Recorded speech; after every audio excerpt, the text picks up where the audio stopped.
So you're very welcome to this presentation. My name is Dr. Robert Butler, and I'm from the Centre for Sports Economics and Law, which is in the Department of Economics, and we're part of Cork University Business School in UCC.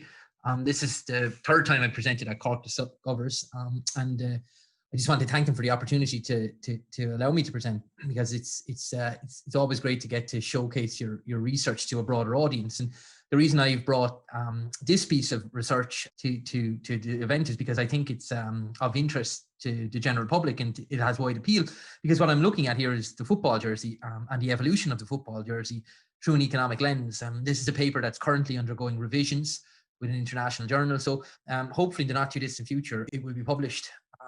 So what I'm going to do is, it's a very brief talk, this 10 or 12 slides. I'm going to give you a brief overview of the history of the football jersey. And I'm going to talk to you about it from an economic perspective, the formal and informal institutions, because that's what we're interested in here, are the institutions that the football jersey have created.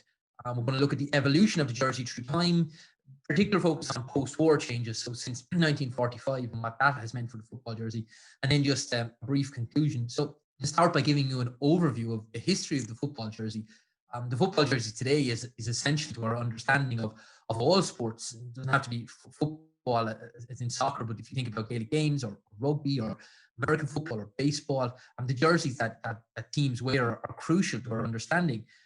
Originally, these rules were written down in football in 1857, so well over 150 years ago, and they were known as the Sheffield Rules. They still exist today. The hard copy exists today, where they made reference to, and you can see here exactly what it said. It said each player must provide himself with a red or dark flannel cap, one colour to be worn by each. So it wasn't a jersey, it was just a cap to distinguish between the opposition, because games would have been chaos if one couldn't tell who was playing on which side. And everything that's followed since is a consequence of that. Now you can see 6 jerseys there on the left-hand side, and think, why do I have 6? Well, these 6 jerseys are the colours of the only 6 teams that have never been relegated from the Premier League. So you might look at them and think, well, who owns which colour? So there's a couple of giveaways there, or if you are familiar with football history. So the top left there is Arsenal. So Arsenal have always worn red, and they're the only team in the 6 that have never been relegated that have always had one permanent colour. The green is actually the original colours of Chelsea. The blue and white stripes, well, colours are, I suppose, are the same. The stripes definitely not, or Everton. The light blue and white, actually Liverpool. The green and yellow, originally Manchester United, and the navy with the red crest and the dark navy H is, I suppose, a little bit of a giveaway in some senses. It's Tottenham Hotspurs. So what you get then in 1879 is the very first sports manufacturing company, about 30 years after the rules were instigated. So Bukta is the precursor for everything that's followed, from Nike to Adidas to Puma. They were the innovators, the original company that did this. And there's a couple of quite nice stories, because football fans that remember the mid-1990s and the great Manchester United teams under Alex Ferguson, Lisa Roy Keane and Eric Cantona, Steve Bruce, they would have worn this yellow and green jersey, which was a replica or a takeoff of the original jersey worn by Manchester United. This was an original home jersey. This was branded and marketed and worn as an away jersey. And the other nice story is that about 10 years ago, Liverpool produced this jersey here, which was also an away jersey. And a number of supporters groups were unhappy that it had blue, because Liverpool, they argued, had never worn blue of any description, be it home or away. But the original Liverpool jersey was, in fact, actually blue and white. So we fast forward a little bit in time. We get to 1891. There's a wonderful clipping from the Burnley Express, and you can see it here. It's an extract, well over 100 years old. And if you look here, it outlines the colours the clubs are wearing. And if we look down here, there's a really fascinating insight to what was happening at the time, because it says Everton will have ruby with blue trimmings, Bolton blue, West Brom navy and white stripes, which they are today, Wolverhampton blue and orange, Notts. And this is where it gets really interesting. We're thinking of changing their colour, and Burnley made application to be allowed to use it, but the former, upon reconsideration, decided to stick with the old flag.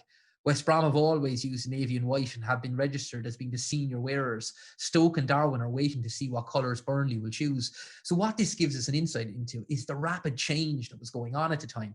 Now, almost every football club in England, with the exception of 1 or 2, were constantly changing the colour of the jerseys that they were wearing. So they had no identity. They had no sense of belonging to a colour. And today, this is something that is completely different, where clubs are known and defined by the colours that they wear. So you have all this change going on.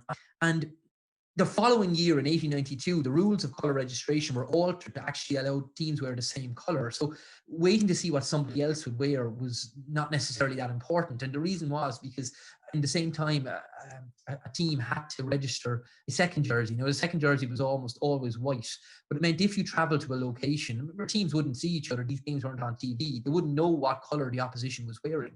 So you'd have your second set of white jerseys in case there was a clash. So what you get here is a formal institution, and the formal institution is the rule stating that you must wear colours.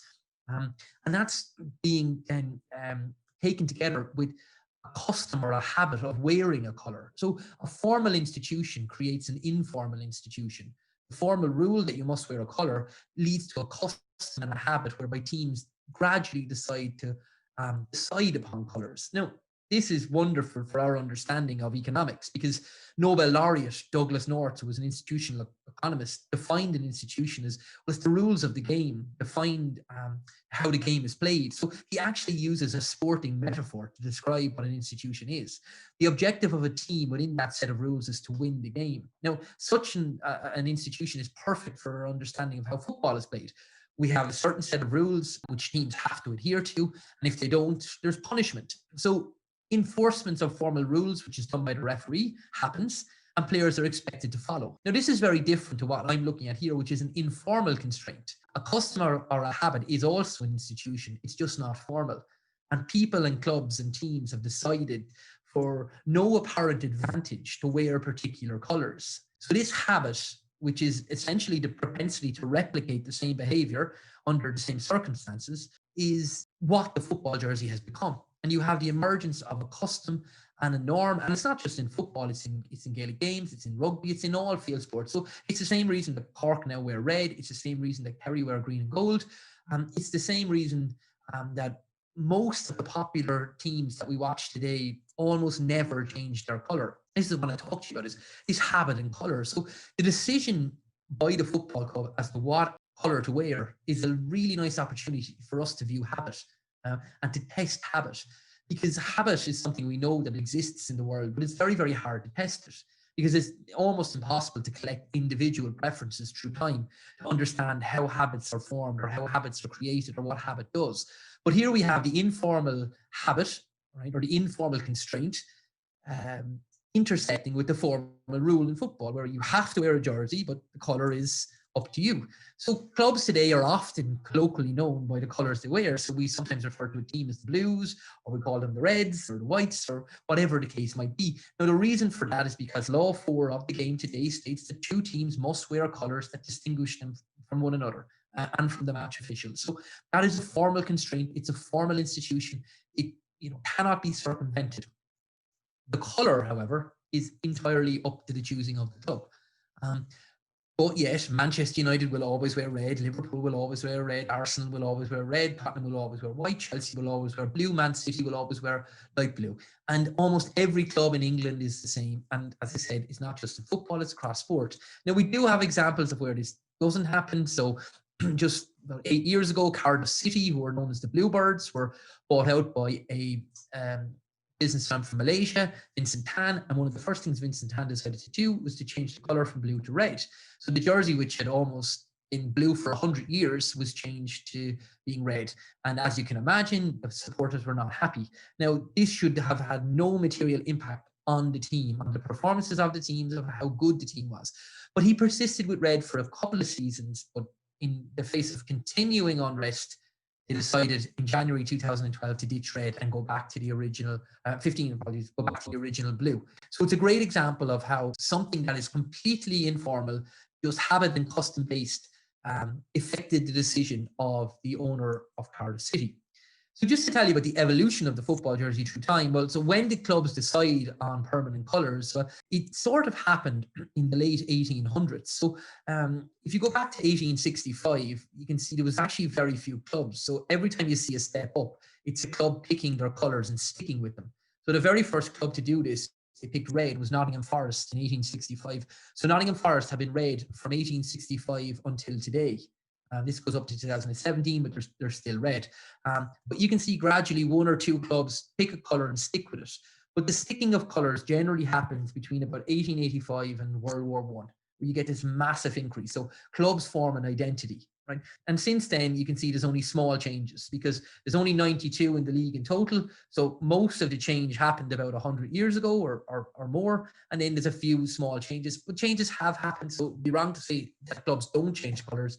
They do, and it does happen from time to time. The most recent was Forest Green Rovers playing the lower leagues in England. They hadn't been green, and I suppose absolutely now they do wear green jerseys. Luton Town did it about 10 years ago, went white to orange.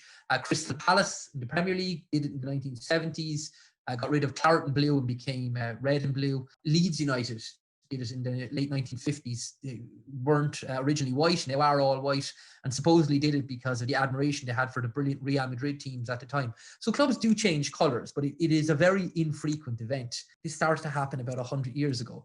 But the interesting thing is that whilst clubs rarely change colours, the football jersey has never changed so fast. And this was the kind of motivation for my research here, because I have two boys at home, and one of them got a football jersey a couple of years ago, and within a few months wanted to have a different jersey of the same team in the same colour.